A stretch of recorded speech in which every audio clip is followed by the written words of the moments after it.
Hello viewers, আশা করি সবাই ভালো আছেন। আজকে আমরা লেবুর ডাল এবং কলা দিয়ে লেবুর চারা তৈরি করার টেকনিকটি শিখে নেব। প্রথমে আমরা লেবুর ডাল সুন্দর করে কেটে নেব। এরপর কয়েকটি গ্লাসের ভিতরে কোকোপিট দিয়ে তাতে কলা সুন্দর করে কেটে দিয়ে দেব। এরপর এই লেবুর ডালগুলো সুন্দর করে এই কলা সহ কোকোপিটের ভিতরে প্রবেশ করিয়ে দেব এবং কোকোপিট দিয়ে সুন্দর করে ভরাট করে দিয়ে তাতে পানি দিয়ে দেব এবং 20 দিন অপেক্ষা করব। দেখেন আমাদের চারাটি সুন্দরভাবে লেগে গেছে।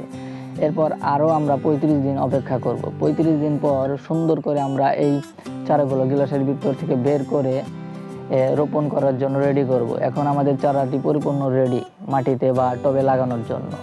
তো বন্ধুরা, যদি ভিডিওটি ভালো লাগে অবশ্যই একটি লাইক দিবেন এবং চ্যানেলটি সাবস্ক্রাইব করে পাশে থাকবেন। ধন্যবাদ বন্ধুরা, সবাই সুস্থ থাকেন। আল্লাহ হাফেজ।